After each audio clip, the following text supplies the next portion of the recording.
Hello, everyone. Welcome to Or This. This is my Monday morning quarterbacking of the scriptures and the sermon for the previous Sunday, and this video is for Sunday, August 13th.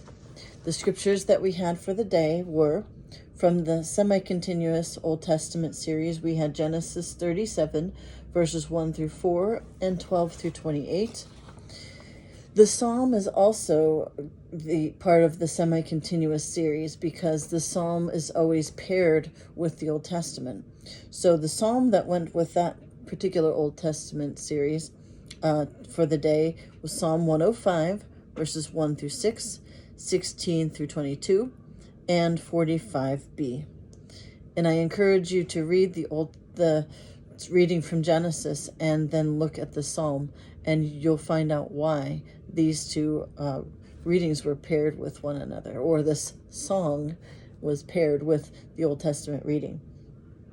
The second reading for the day was Romans 10, verses 5 through 15.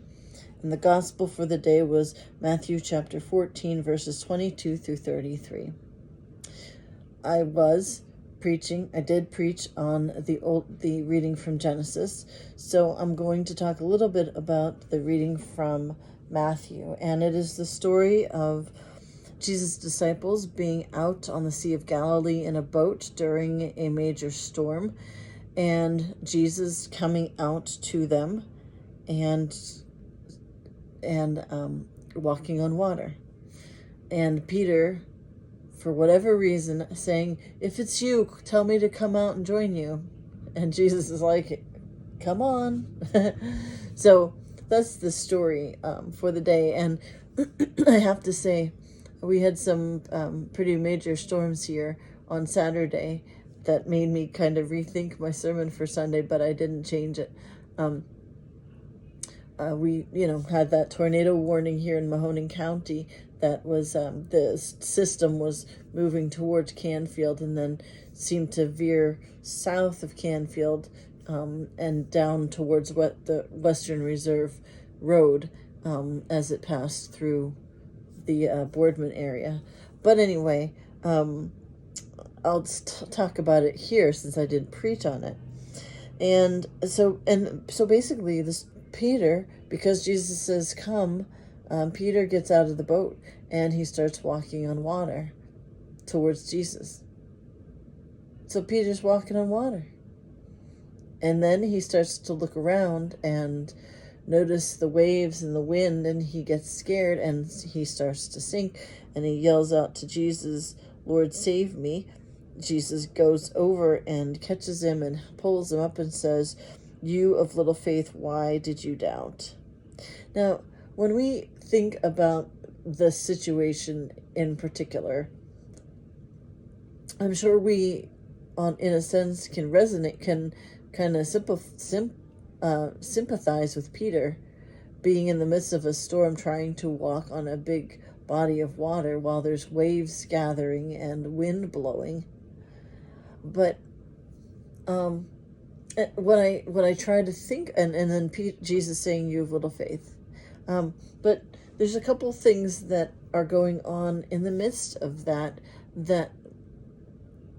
I guess make it not quite so, what's the word I'm looking for? Like that, no, Jesus isn't unreasonable when he says, "You have little faith." So remember, the story that comes right before this is the story we had in the gospel last week, and it was the feeding of the 5,000. So Jesus' disciples were there when Jesus took 5 loaves and 2 fish and made them feed over 5,000 people. That's what happens right before this story. So they witnessed Jesus breaking the rules of, breaking the rules of the way things are. He makes this little tiny amount of food feed thousands of people. So they've already seen something about Jesus that makes him different, that makes him more than a human being. He can break the laws of the physical world, basically. So then they come to this situation, and they they don't know that Jesus is Jesus at first. They think he's a ghost. I mean, why would they expect him to be just walking out in the water towards them? That's understandable. But when Jesus identifies himself and says, "Do not be afraid," then Peter says, "Lord, if it's you, command me to come out to you on the water." And Jesus says, "Comes." So Peter goes. He starts walking on the water. At first, he's walking on the water. It's not like his first step out, he sinks. At least that's not the way the story's told. It says that he started walking on the water towards Jesus. You have to figure if he was breaking the laws of the physical world again. He's walking on water. You can't walk on water unless there's something else, some other power going on. So they see him feed all of these people with this little bit of bread and fish. They see him out on the water. I guess there's not 100% certainty what this being is on the water with them, so maybe they're a little bit scared that they don't know that it's Jesus for sure. Because when Jesus identifies himself, Peter says, "If it is you, command me to come to you on the water." And then when Peter does get out of the boat, he starts walking on the water. But then, as he looks around at the winds and the waves and everything, he starts to sink.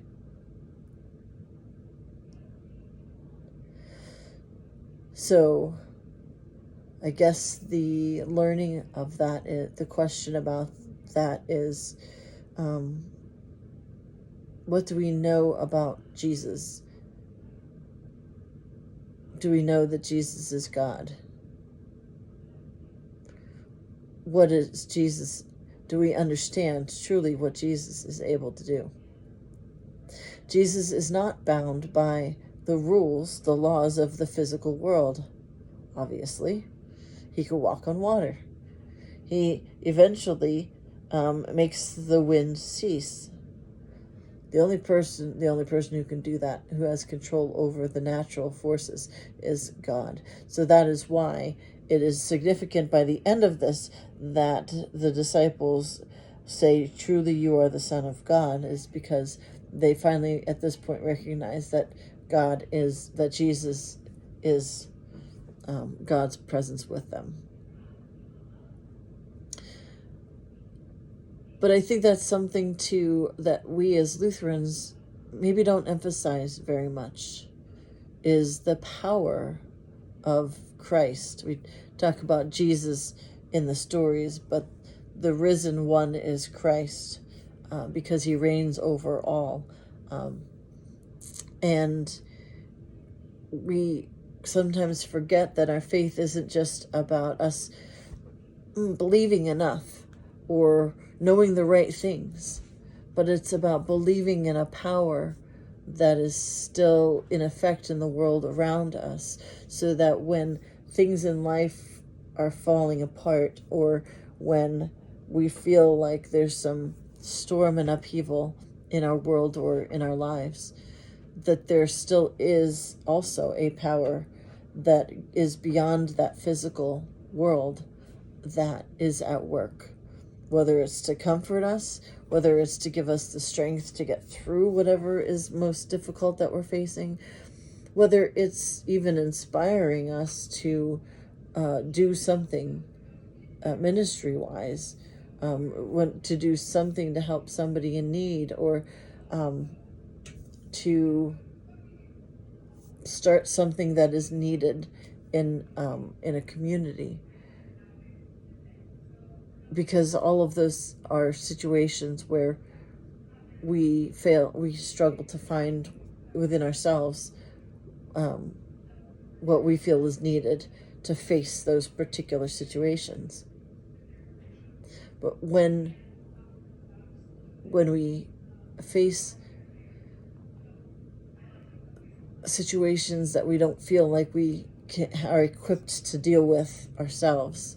That's when we need to remember the power of Jesus, the power of Christ, that we aren't only relying on ourselves, but we are relying on the power and the presence of Christ who is with us. And I kind of connect that back to the Old Testament reading, which is the story of Joseph, where his brothers basically hate him and they throw him in a pit, and then they sell him to people who are going to Egypt. They sell him as a slave to these people who are going to Egypt, and they're going to end up selling him somewhere else to get their money back. So what's life going to be like for Joseph? Well, if you don't know the story, next week we're going to get the end of the story. That's kind of the beginning of the story. The end of the story is Joseph ends up as second in command in Egypt, and he's there during a time of plenty and a time of famine. So he has these dreams that tell him that there's going to be this time of plenty and this time of famine, and that God guides him to help the leaders in Egypt to plan for it, so that during the time of plenty they don't waste, but instead they save, so that when the time of want comes, the time of famine comes, they can distribute the saved grain to people so that their life is sustained through a time of famine. But who would have ever thought that that boy thrown into the pit by his brothers and sold into slavery would end up as second of command in Egypt? God is at work in some ways that we aren't always aware. The power of Christ is at work in our world. And so there's certainly more in our world and in our lives than the turmoil or the storms, or there's more than just our own abilities and skills to do what needs to be done. There is a power, a presence that is stirring up inspiration and stirring up comfort and strength and moving us to do things that we wouldn't normally do if it was just us doing them. So those are some thoughts I had on the scriptures for this week. I'd be interested in hearing your thoughts in the comments, either on YouTube or on Facebook. And thanks for watching. God bless.